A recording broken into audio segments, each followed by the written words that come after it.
si Bongbong, pakasalan mo na si Isa. Naisip ko noon, kapag nag-asawa siya, malalagay na sa tahimik at magkakaroon ng direksyon. Ang laki ng pagkakamali ko.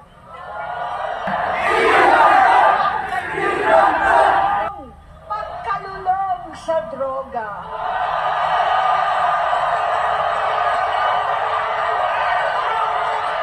Dahil parehas pala silang mag-asawa. Ang mga kasalang gawa dapat itago o dapat ilantad.